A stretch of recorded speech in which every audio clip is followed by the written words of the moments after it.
out city with lots of spread out neighborhoods, and the different neighborhoods are politically very different.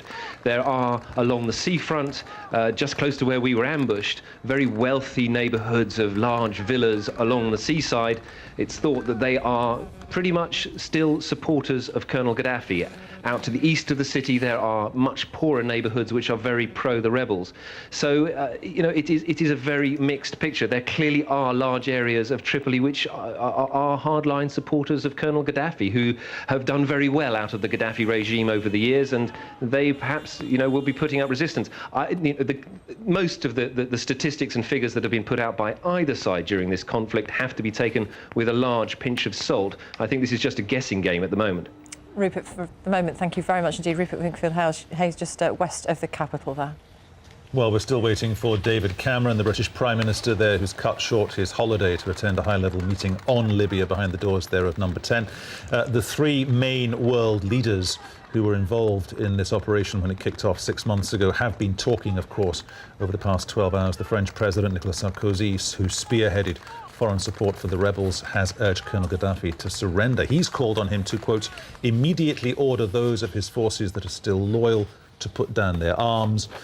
Comments mirrored by the US President Barack Obama as well, who in effect was saying that the time of the tyrant is rather coming to an end. As soon as there's any movement there at Number 10 Downing Street, we'll take you there live. Let's talk now to Professor Sued Sharif, a lecturer at the Libyan University in Tripoli. Professor, many thanks for talking to us once again. There seems to be an ongoing military situation around the Gaddafi compound. Are you hearing anything of that? Are you seeing anything of it? Actually, I hear about it. I didn't see it because I live far away from this area.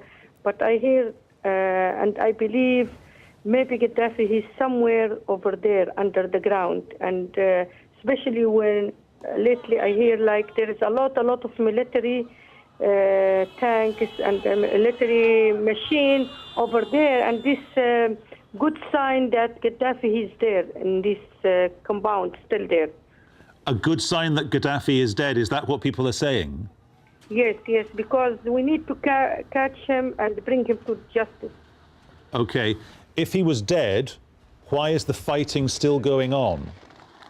I don't think he's dead. I think he's still alive, still hiding.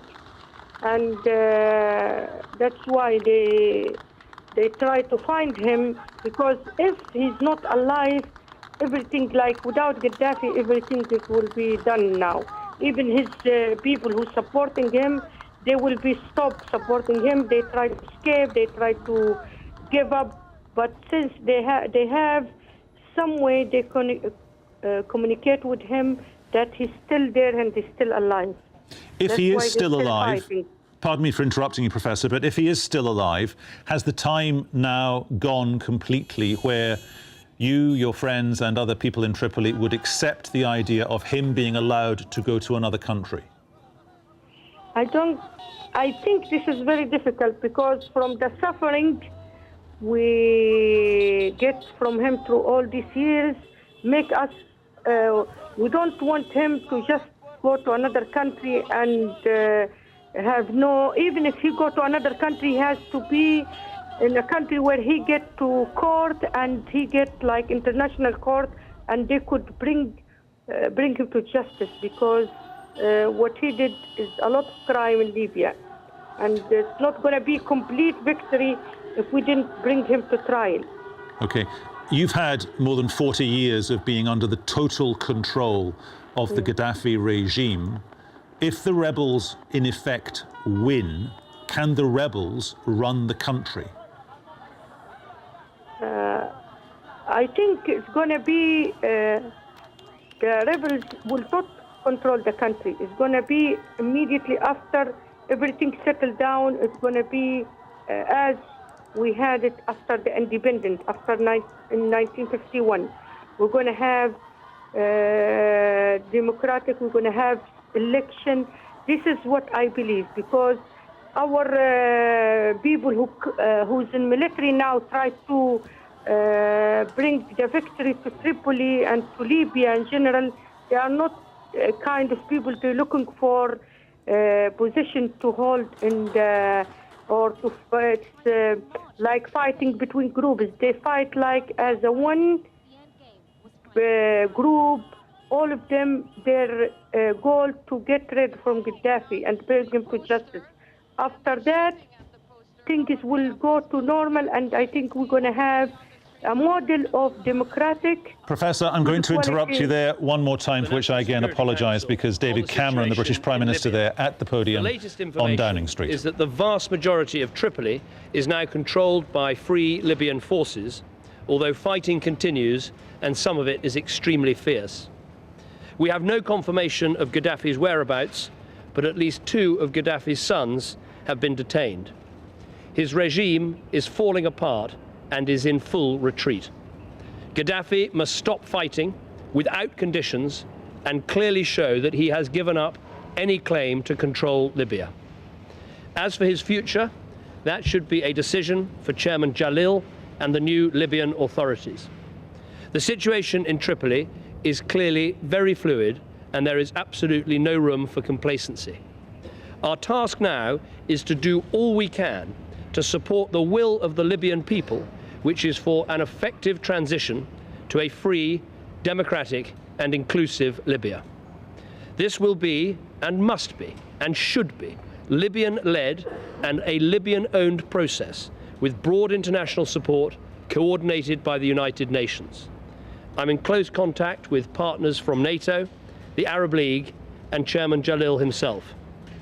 Clearly, the immediate priority today is to establish security in Tripoli. We are working closely with the NTC to support their plans to make sure that happens. I spoke to Chairman Jalil last week and will be speaking to him again today to agree with him the importance of respecting human rights, avoiding reprisals, and making sure that all parts of Libya can share in the future of that country.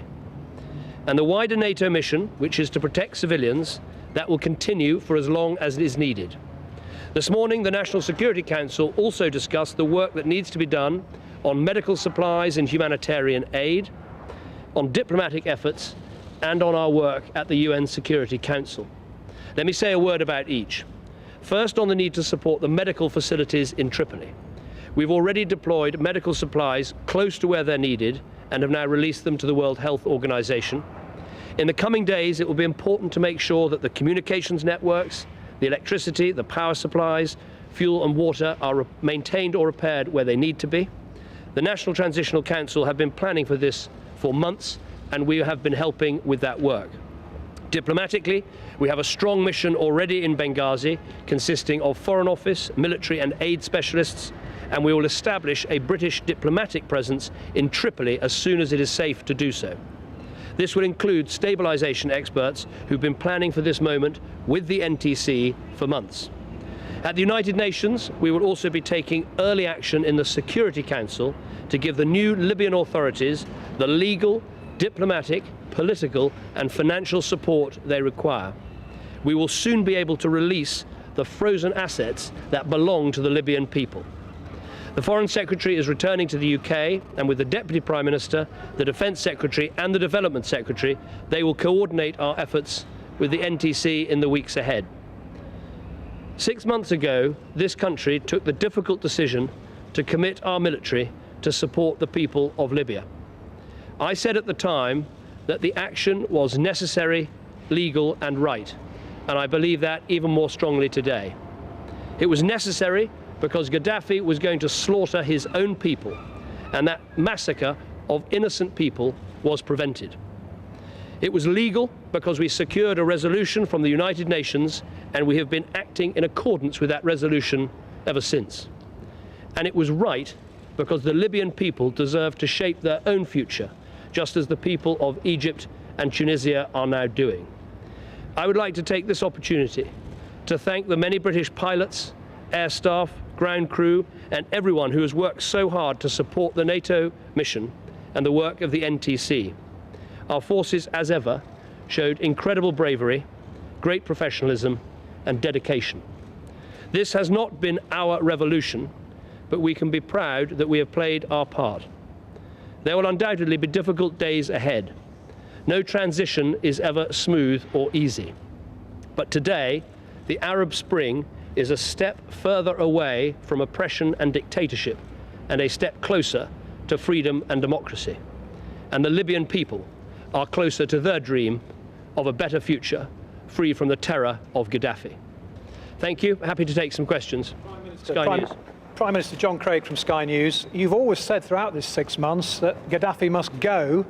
Now you're just saying his future is up to the new Libyan authorities.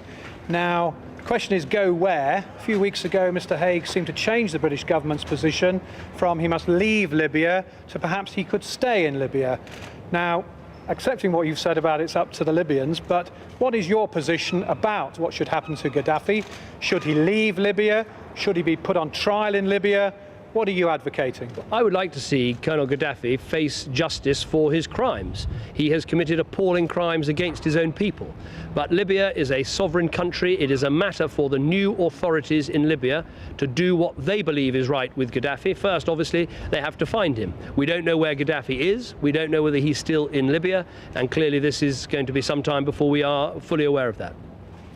ITV. Prime Minister Lucy Manning from ITV News. You were the one who pushed this action in Libya alongside the French. There's been criticisms over the time it's taken and the cost. Do you now feel vindicated with what you have seen? Is it in some way mission accomplished?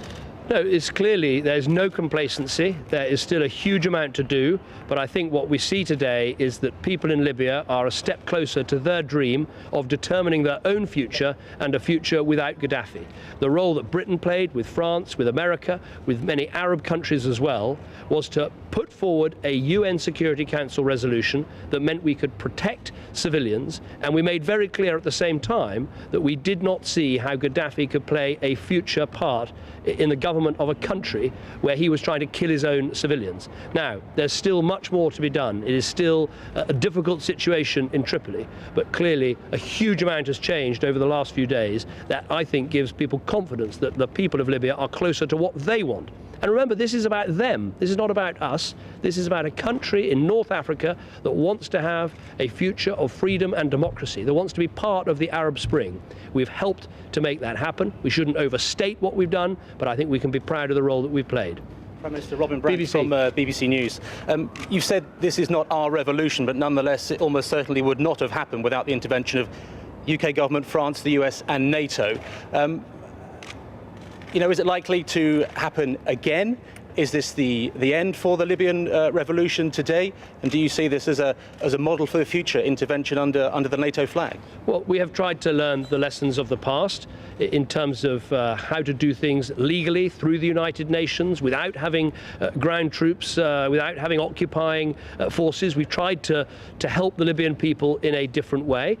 Inevitably, there will be difficulties, whatever way you choose. But I think what we've done in Libya is right, as I said, necessary, legal and right. Necessary because there was going to be a slaughter, legal because we had the backing of the UN, and right because I do think the Arab Spring is a great opportunity for North Africa, for the Middle East and for the whole of our world to have greater peace and stability and democracy amongst those countries. And I think this is an important part in the developing Arab Spring. Yet another country is seeing the end of dictatorship and oppression and the chance of a better future. Now, there'll be many difficult days between today and that better future. But people in Libya, in Tripoli, in Benghazi, people who have bravely fought off the most appalling attacks in places like Misrata and Zawiya now have at least the chance of a better future.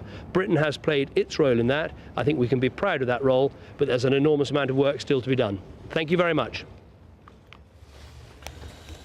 Well, there we have David Cameron, the British Prime Minister, addressing the media outside 10 Downing Street after that meeting of the National Security Council. We'll just summarise between us what he had to say, saying that the regime is falling apart in Tripoli and that the fighting must stop without conditions. He was also saying that what they want now is a free, democratic, inclusive Libya. He was also making the point that he's been talking to NATO, they've been talking to the Arab League, and also, this is one of the key things that we will see becoming a component of what's going on there in the coming days, the rebels must respect human rights. And Gaddafi, he said, is in full retreat. Let's have a very brief chat with our political correspondent, Robin Brandt, who is in Downing Street for us now. I was listening to that. A pretty clear picture, Robin, of what was discussed in this meeting. Yes, I mean, I think the two key things from that statement and then answers from the Prime Minister are, the repeated reference to Libya and the people of Libya. And he ended the statement by saying this is not our revolution, but we, the UK government, he's referring to there, should be proud of our part in it. So, very cautious about this being seen in any way as a kind of an occupation now by UK-led NATO forces in Libya. Much talk and a real focus on the Libyan people there and the National Transitional Council. Robin, thank you very much indeed. Much more on what David Cameron's had to say in the coming hours.